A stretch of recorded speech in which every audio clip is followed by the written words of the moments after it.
নমস্কার, আমি শ্রী চলে এসেছি আপনাদের কাছে আবার একটা নতুন দিনে নতুন ব্লগ নিয়ে। তবে আজকের দিনটা কিন্তু বড্ড মনমরা।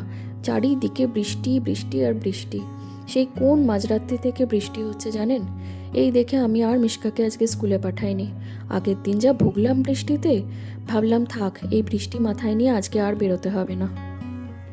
যদিও বৃষ্টি আমার ভীষণ প্রিয়, কিন্তু আজকের দিনটা যেন কোনো কিছুতেই মন লাগছে না। আজ আমার বাবার জন্মদিন। ওই যে দেখুন, মিশকা সকাল সকাল উঠে নিজের দা ভাইকে সঙ্গে করে নিয়ে বসে পড়েছে। দা ভাইও নাকি ওর সাথে বসে বসে এখন ওরিও বিস্কিট খাচ্ছে। আজ তো আর বৃষ্টির জন্য স্কুলে যাওয়া হলো না।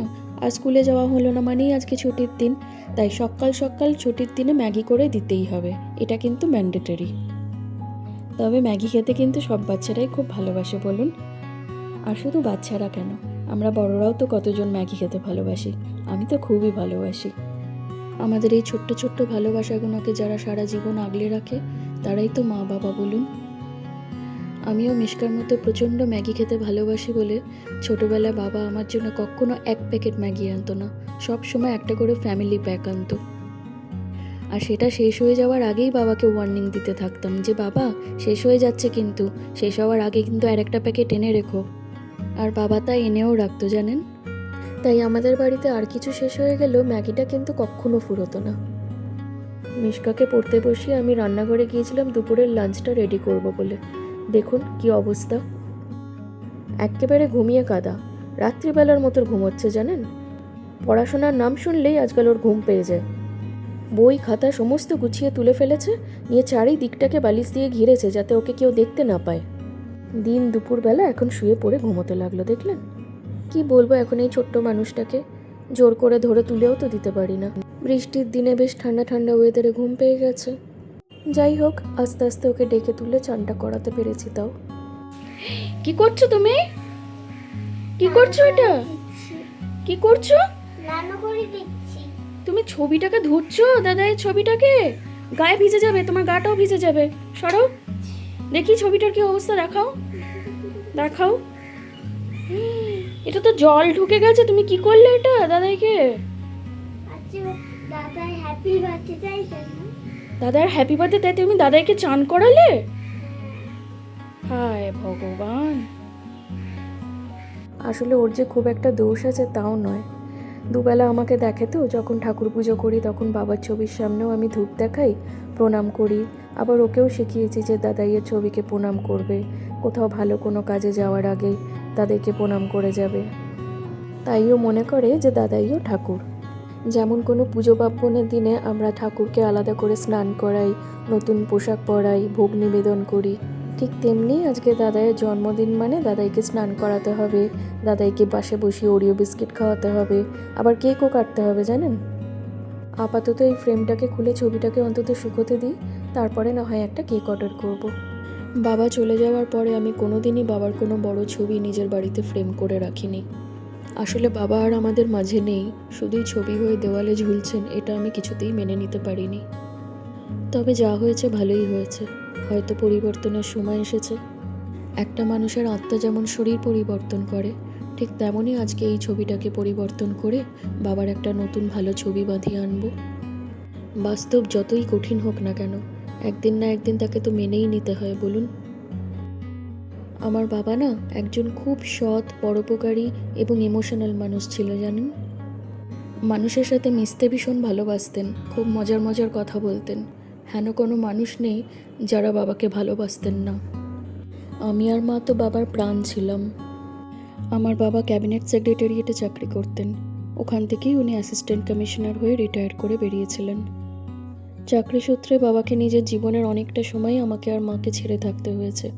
আসলে আমার পড়াশোনা যাতে ডিস্টার্ব না হয় সেই জন্য বাবাদের যে পোস্টিংগুলো হতো সেগুলোতে বাবা একাই যেতেন। জীবনের অনেকটা সময় বাবা নিজে একা থেকে হাত পুড়িয়ে রান্না করে অফিস করেছেন। হাজার হাজার মাইল দূরে বসেও এমন একটা কোনো দিন বা মুহূর্ত যায়নি যেদিন বাবা আমাদের খোঁজ খবর নেননি। সারা জীবন বাবা আমার আর মার যাবতীয় প্রয়োজন এবং শখ আহ্লাদ মিটিয়েছেন, এবং বহু সময় আমাদের প্রয়োজনের অতিরিক্তও এনে দিয়েছেন। অনেক বাবা মারাই মনে করেন যে আমাদের অবর্তমানে আমাদের ছেলে মেয়ের যদি একটা ভালো বিয়ে দিয়ে যেতে পারি তাহলে হয়তো তার জীবনসঙ্গী তাকে দেখবে। তাকে আমাদের মতো করেই সারা জীবন আগলে রাখবে। কিন্তু সবসময় তো তাই হয় না। বিয়ে করলেই যে সবাই জীবনসঙ্গী হয়ে উঠতে পারে তা কিন্তু নয়। আর নিজের সন্তানকে তো সবাই ভালোবাসে, কিন্তু অন্যের সন্তানকে নিজের সন্তানের মতো ভালোবাসাটা কিন্তু সবার পক্ষে সম্ভব হয়ে ওঠে না। তাই বাবা মার মতো ভালোবাসতে বা আগলে রাখতে কিন্তু সবাই পারে না। আজকাল তো কত নিয়মই পাল্টে গেছে বলুন। এখন কিন্তু অনেক বাবা মারাই কন্যাদান নিয়মটা মানেন না। আর মেয়েরাও শ্বশুরবাড়ি যাওয়ার আগে মায়ের আঁচলে কনকাঞ্জলি দেয় না। কারণ সত্যিই তো, কন্যা কি কোনো দান করার জিনিস যে বিয়ের সময় কন্যাদান দিতে হবে? আর কনকাঞ্জলি দিয়ে কি সত্যিই কোনোদিন কোনো মা বাবার ঋণ শোধ করা যায়? এখন তো মনে হয় মেয়েদের বিয়ে দিয়ে শ্বশুরবাড়ি পাঠানোর নিয়মটাও বন্ধ করে দেওয়া উচিত। কি দরকার নিজের বাড়ি ছেড়ে অন্যের বাড়িতে গিয়ে থাকার? সবাই তো আর অন্যের মেয়েকে আপন করে নিতে পারে না। জীবন তো আর কারোর জন্য থেমে থাকে না। তাই এতগুলো বছর আমি আর মাও বাবাকে ছাড়া থাকার অভ্যেসটা করে ফেলেছি। কিন্তু যদি জিজ্ঞেস করেন যে কেমন আছো, তাহলে আমাদের উত্তরটা হলো ভালো নেই। কাটছে, বাবাকে ছাড়া জীবনটা কাটছে, কিন্তু চলছে না আজও। যতই ভালো থাকার চেষ্টা করি না কেন, বাবার অভাবটা থেকেই যায়। আসলে বাবা তো শুধু একটা ডাক নয়, বাবা মানে একটা ভরসা, বিশ্বাস।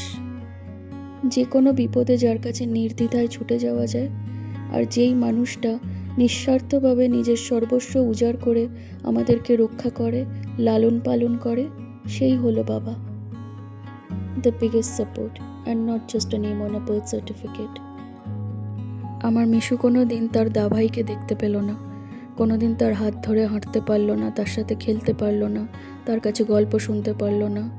দাভাই যে কেমন ছিল সেটাও কোনো দিন জানতেই পারলো না। আমার বাবারও খুব ইচ্ছে ছিল আমার সন্তানকে দেখার, কিন্তু হলো না। বড্ড তাড়াহুড়ো করে চলে গেলেন বাবা আমাদেরকে ছেড়ে। বিকেল এখন 5:30 বাজে, বৃষ্টিটাও এখন থেমে গেছে। মেয়েকে নিচে টিউশনে দিতে এসে দেখি গাছ থেকে এই বড় ডালটা ভেঙে পড়েছে। ভাগ্যিস নিচে কোনো মানুষ ছিল না, না হলে খুব বিপদ ঘটে যেত। আজকের ভিডিওটা তাহলে এখানেই শেষ করি। আমাদের ব্লগ দেখতে যদি আপনাদের ভালো লাগে তাহলে লাইক, শেয়ার আর সাবস্ক্রাইব করবেন। সবাই সুস্থ থাকবেন, ভালো থাকবেন আর দেখতে থাকুন মিষ্টি মিশকা।